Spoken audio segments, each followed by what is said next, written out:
Hey everyone, and welcome to another episode of the Outlook Podcast. Today our guest is Suns General Manager James Jones. James, thanks for taking some time out of your busy schedule to hang out with us today. Anytime. It's the summer, it's a slow month, so I'm always looking for something to talk about. That's what they say, right? It's the slow months, but it's been a pretty busy summer for you. Not very slow, a lot of movement. Yeah, no, we capped off the summer in a pretty good way.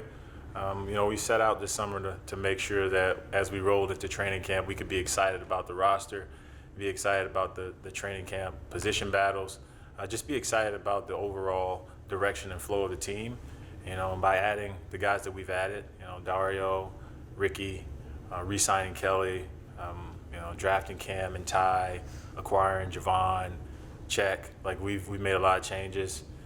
Player additions, and then you talk about the coaching staff, Monty and his entire staff, Willie, Randy, Mark. I mean, so many great players, people, just staffers. We talk about medical staff, so there was a lot of turnover, but we feel really, really good about the direction of the team and the people that we brought on board. Yeah, absolutely. Well, let's talk a little bit about the team itself.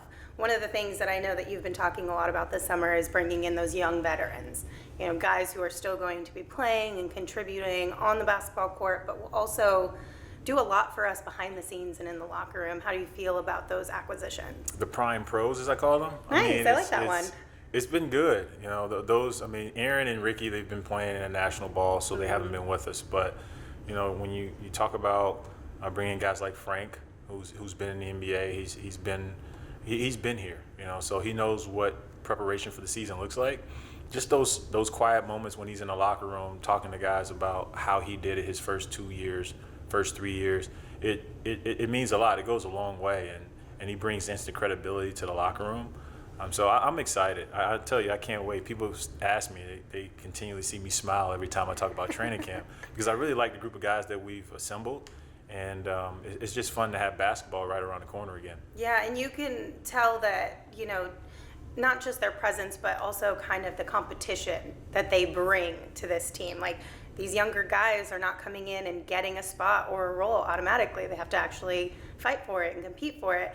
And we saw even a little bit the other day in practice. I was talking with Jalen, and he has a little shiner on his face from Frank. It's tough. I'm telling you. It's funny when you ask them. They're very prideful. They're all competitive, and they see there's an opportunity to play, but they know they have to work for it, and it drives them to be better. And during it, you get a shiner on the eye, Jalen, kind of an elbow for the first time. A boy amongst men, he starts to see this is a whole nother level. But luckily for him and for all these guys, we have some really good players, and I mean players. These guys can play the game on multiple layers, multiple levels, and do it consistently, and that makes it fun to be here in Phoenix in the summer because you canvas the league, and there are guys that are in LA, guys in Miami, guys in New York, but I think we've had a really good gym, and that's a credit to our players and our coaches. Yeah, and then one of the other things is addressing the point guard and the power forward position this year. How do you feel about those two positions moving forward and how those guys will impact this team? We feel great about it. I think you look at our roster last year. This year we have from Frank, Dario, Check. We play DeAndre at power forward if we need to, but with Aaron Baines as our center. I think we just have a lot of depth at that position. And Ricky, Ricky's Ricky. I can't say enough about Ricky as a person, as a player. He's really good. And he's the best point guard we've had here in a while. And I think people will be excited to see him play with Devin. I know Devin will appreciate the open looks that he gets. I'm pretty sure you'll see a lot of high fives between him and Ricky this upcoming season. Yeah, and also I feel like one of the big things that Ricky might bring too is just that mentorship for some of the younger point guards that we have on this team and being able to learn from, like you said, a prime pro. Yeah, leadership. We define leadership differently across the league, but Ricky's a leader, and what I mean is he's a guy that can perform at a high level. He can do his job consistently every single night and bring out the best in his teammates. We haven't had a guy like that in the last few years, and it's going to pay big dividends. All right, let's talk a little bit about the coaching staff and Monty. You are a little bit more of his boss now. The tables have turned Yeah, a something little like bit. that. Do you ever give him a little, little nudge about it? I wouldn't do that. I mean, it's like we're in it together. I Yes, tell him all the time, absolutely. my job is, as I work for him, I'm always focused on how can I help him be a better coach, how can I help the team improve so that they can have a better result. Whatever he needs, whatever the staff needs from me, that's my job.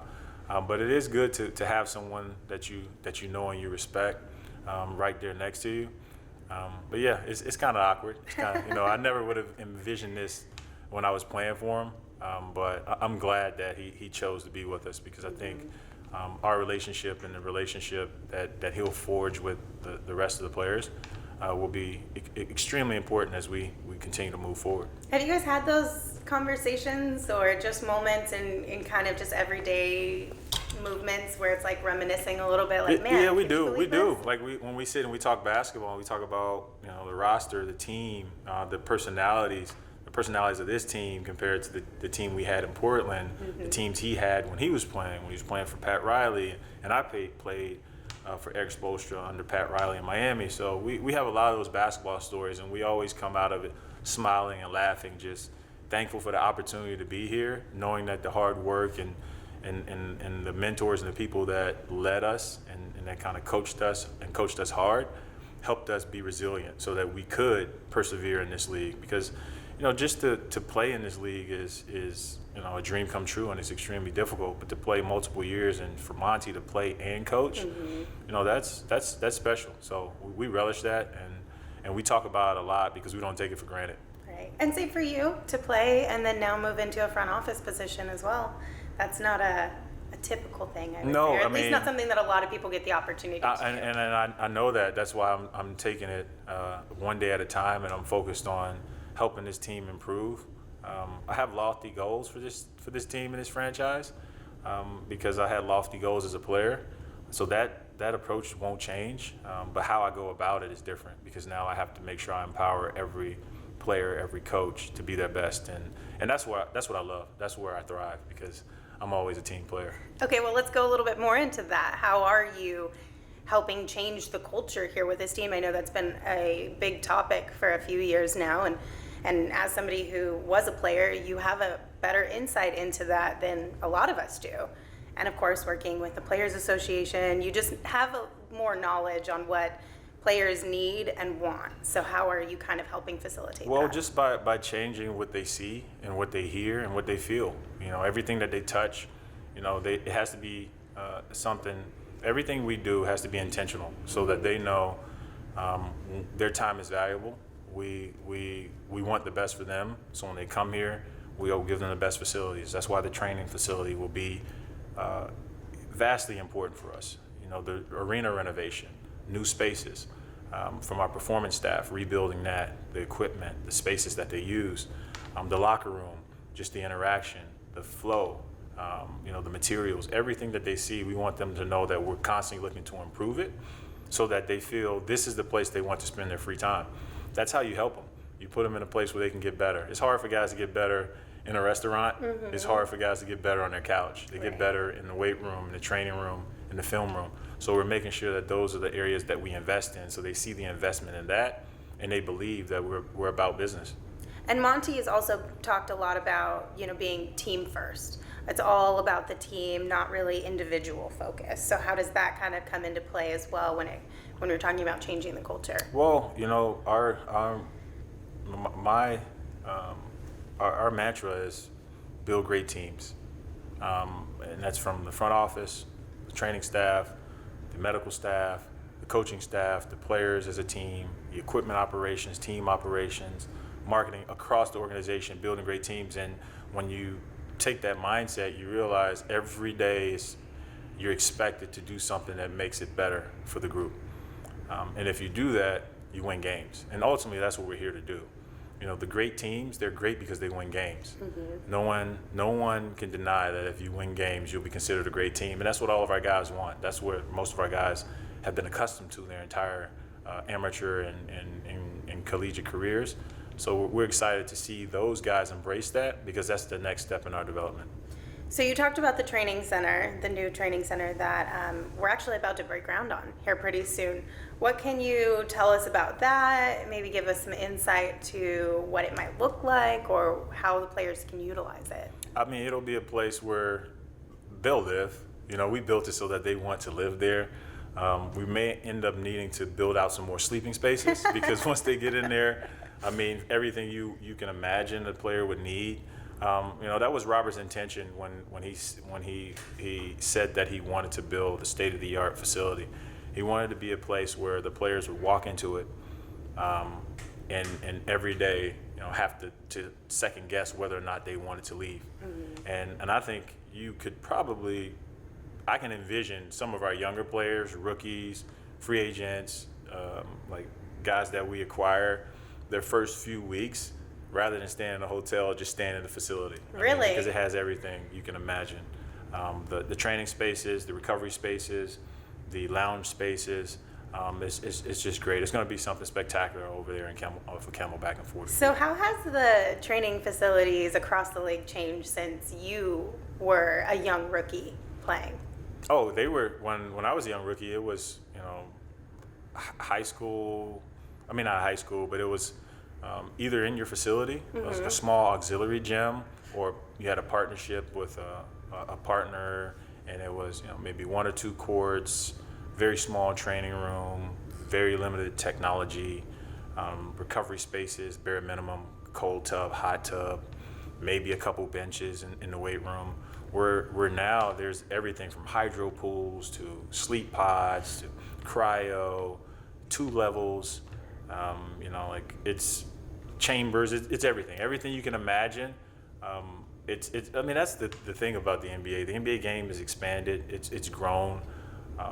You know, the investment in the athletes, in their performance has rightfully been where it needs to be, which is done at a high level. So, I mean, I wish I could play in this era. Now? Yeah, I wouldn't. I'm one of those guys. I would never leave. I'd stay at the facility. I mean, you did have a little bit of it later in your career, right? I did. I was blessed to play in Cleveland. In Cleveland, they have a really good training facility. It's one of those things you get an appreciation for it once you leave, because you just know how much it can help you as a player. Right. Well, with this new training facility and all the different turnover and new additions this off season, we kind of have a new training staff as well. What's your philosophy or some of your goals when putting together a new team, not specifically on the court, but whether it's the front office or training staff or coaching staff? High character, people of integrity, competitive, and you know, just servants. You know, that's been my philosophy. That's been my approach. I think our medical staff, training staff, they're the best because they're there to improve themselves and the players. But the players recognize that they're there for them.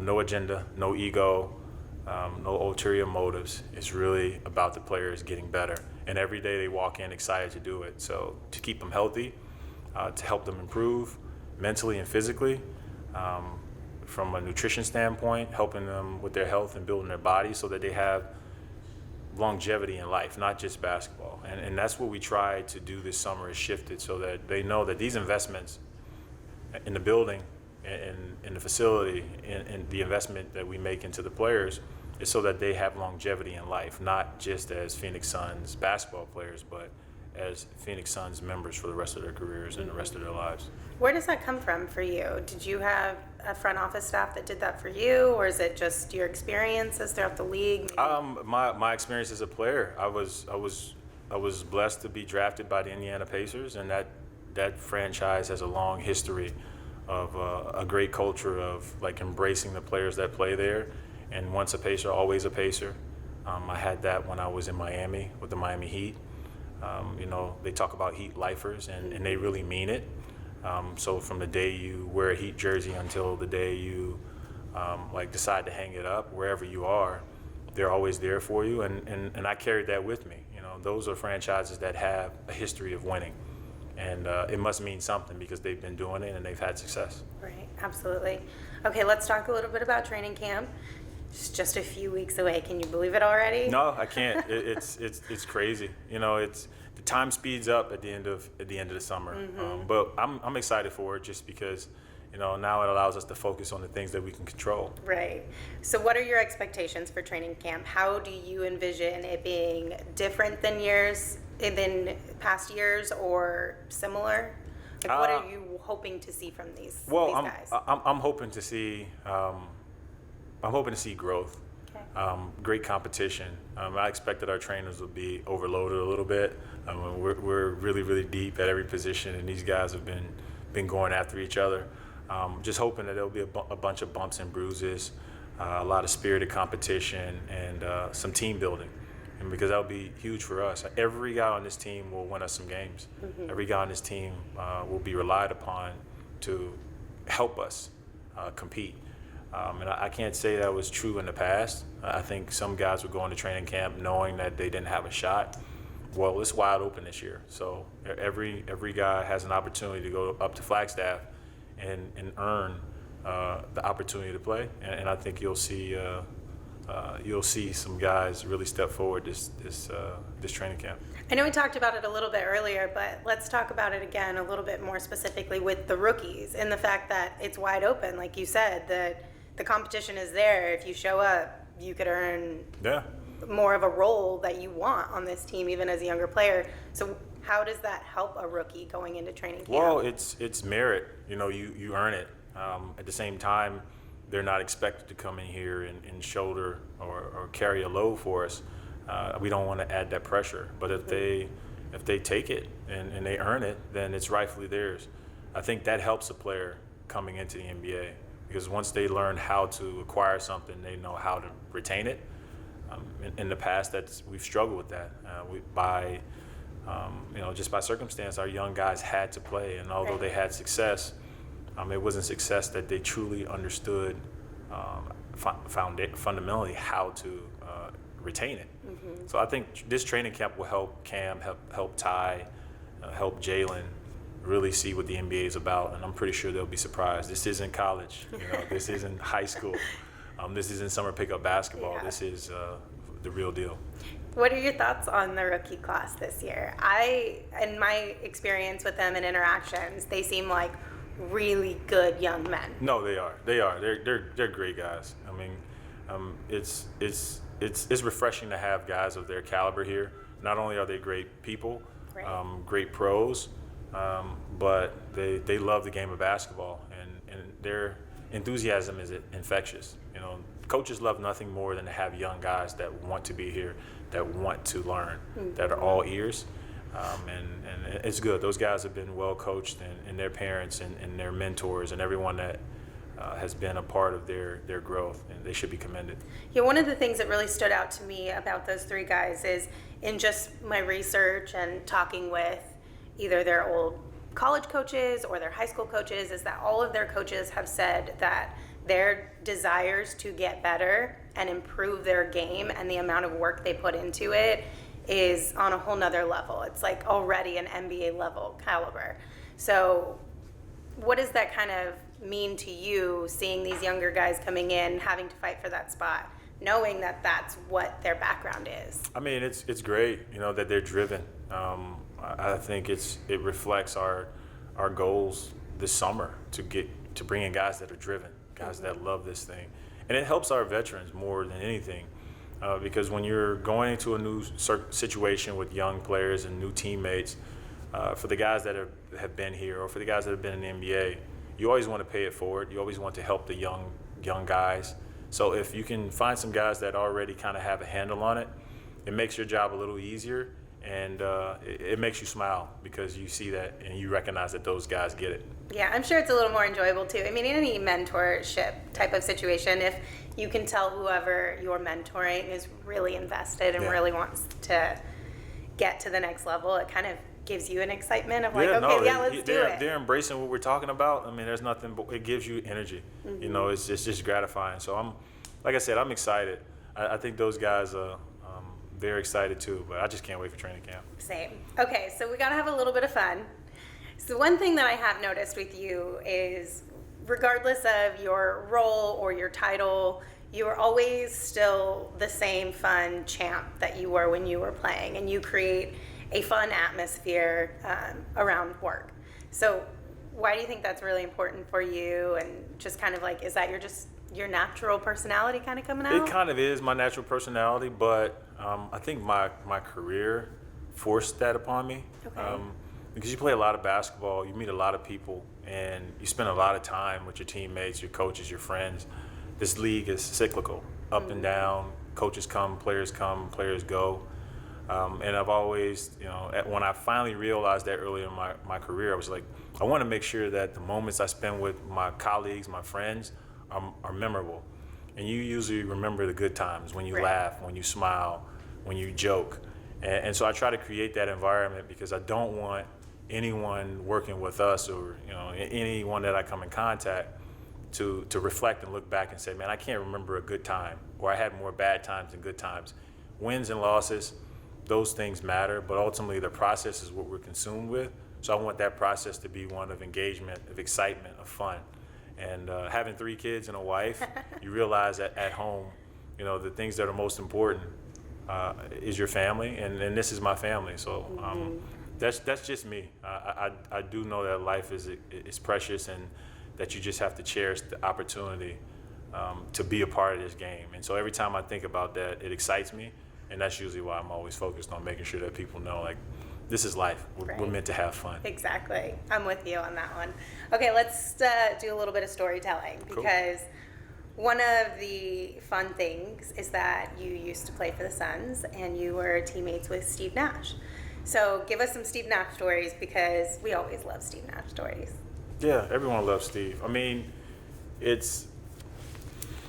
there's so many Steve Nash stories, but I do think, like, the thing that surprised me about Steve was just how, like, tough he was, right?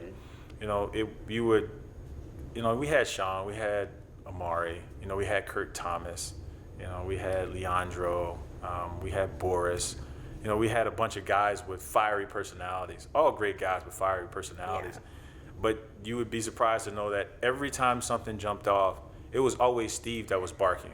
So you would think it would be Amari screaming and Right. cursing and, like, going off the handle, or Kurt Thomas because he flies off the handle, or Leandro.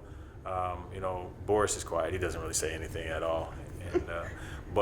Or Raja, who was known for putting people in headlocks and doing stuff like that. Yep. But Steve was always the one that was in the mix of everything. And so that's what I always said about Steve, is, like, you look at Steve, and he's the shortest guy on the floor, and he's the guy with the hair, tuck it back behind his ears, and he's just so quiet and so professional.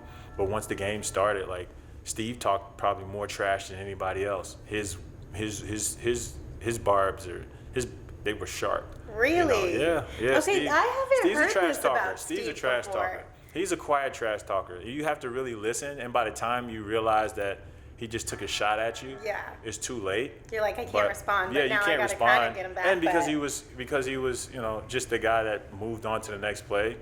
I mean, Steve was. I tell people all the time. That's what was funny about Steve. Steve took shots that no one knew. I love that, because everything, obviously, I mean, this isn't a bad thing by any means, but everything I've ever heard of Steve is nicest guy ever. Oh, he so is. fun, He so is. personable, and that's why But it's those kind guys of like, are usually okay. those guys are usually the He's got a little bite best to him, yeah. competitors. They don't say much, but when they do, they cut you, and you realize, like, man, did he just really say that I wasn't very good? He Like, just burned me real bad. Yeah, he burned you. I love So, that.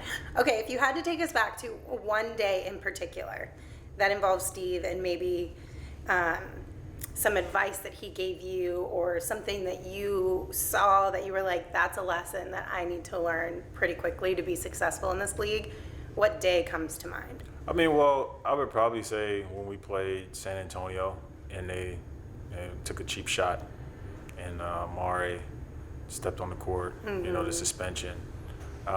That was a moment for me, because, like, that was really a pivotal moment in our careers. And Steve responded the way, like, Hall of Famers do. Like, he understood that, like, I'm that guy that are going to try to take me out, but it's too important for my team. I can't respond. I just have to eat that. I just have to swallow that and keep moving, and I have to continue to lead my team. And I couldn't say that about a lot of players. I think a lot of people would fly off the handle. Myself, I probably would have flown It's off hard the not handle. to. But to know that you're the leader and that they're coming for you, and that they're going to take cheap shots at you, but for him to still say, you know what, I just have to keep moving forward. That was big for me because it was still early in my career, and that was some advice that I gave all of the guys I played with. I played with D. Wade, I played with LeBron, I played with Kevin Love, Chris Bosh, Kyrie, and those instances happened when we played. But I was able because of my experience with Steve to say, hey, it's coming.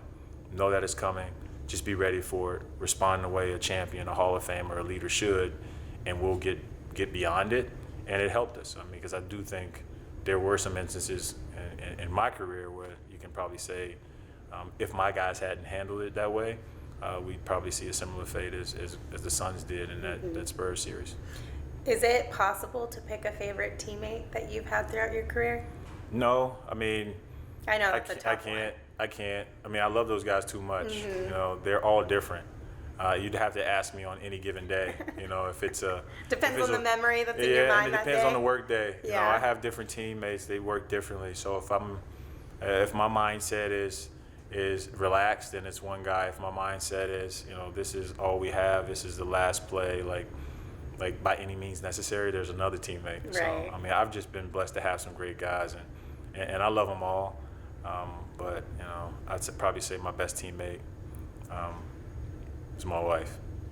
Oh, I like that answer. That was a good one. Okay, let's talk a little bit about the culture that surrounds the NBA. Obviously, shoes are a big deal in this league. Are you really into shoes? How many pairs do you have, and what's like your all-time I'm not favorite? as big into shoes. You know, I wear a size 17, so it's not like I can get everything. Right. But I do enjoy sneaker fashion. Okay. Just because you think about basketball players, we spend all of our time, you know, we make our mark. You know, our livelihoods are dependent on the gear, on our shoes. And you know, over the years, it used to be kind of bland, but now all the companies, they've done such a tremendous job of making those things stand out. I just love to see great shoes, and for me, since I can't get most of them, it doesn't really bother me when I don't get a special release or That's a limited true. edition. You're like, well, I'm kind of Yeah. used to this, so it's it doesn't really kind of hurt. like a race I'm not running, but I like to spectate. But it's been great. You know, this is a spectator sport. I think people need to remember they come to the game to watch the players, to watch them move, and like anything, what you wear and your gear usually contributes to your success. And so I love the fashion. I love the shoes. I love, you know, the entertainment. I love the poetry, the artistry, the music that the guys are involved in, because those are all things that get us through this lifestyle.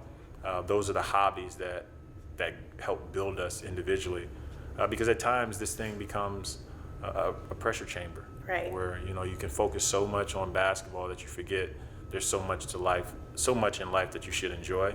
So I'm glad that the NBA for sure is one league. I think the best league at embracing individual players and who they are and what they stand for. Agreed. And I really like that aspect of the NBA too.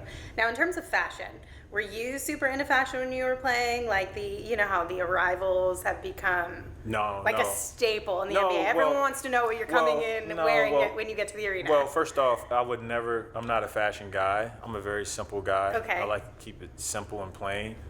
Did you like more athleisure wear, or did you wear like a suit? I'm more athleisure wear. Okay. I mean, and I was a guy. I came so early. Like if the game's at 7, I'm there at 3:30. The Okay, media's yeah, that's not pretty there. early. They're not coming, so no cameras are there for me. Now I would get lucky if I decided to roll in with one of my teammates, and they came early. Then the cameras would be there for them. But I do think it gives the fans a little bit of insight as to like how players view themselves. Yeah, their personalities and their a little personalities. bit more. Which some of this goes stuff is back to crazy the though. Like some of this individuality. stuff, like Kelly's on another level. I mean, I don't Definitely. know. I don't know. Kelly is somewhere. I don't know where he is. If it's another level, if it's another planet, but he's somewhere. He definitely is unique. Yes. I think our guys have a pretty good sense of style. Their fashion's not too bad. Well, fashion is individual, Yeah. right? Fashion is unique to the individual, so I can't comment on what's good fashion, what's bad fashion. I just know it's different. All right, James, the last question I got for you. Do you eat mac and cheese with a spoon or a fork? Yeah, no, I'm not a spoon guy. Actually, Cool. I like forks too. for everything. If you're eating an ice cream cake, spoon or fork? I'm using a fork. Okay, me too. I'm not gonna have the Me ice too. cream long enough for it to melt. Exactly, right? Yeah, because it's kind of built into the cake. All right, cool. Well, that's all I got for you All right, today, well, cool. James. Well, Thank you so much No, for thanks joining for us. having me. Anytime. Yeah, we'll see you up at training camp. See you soon.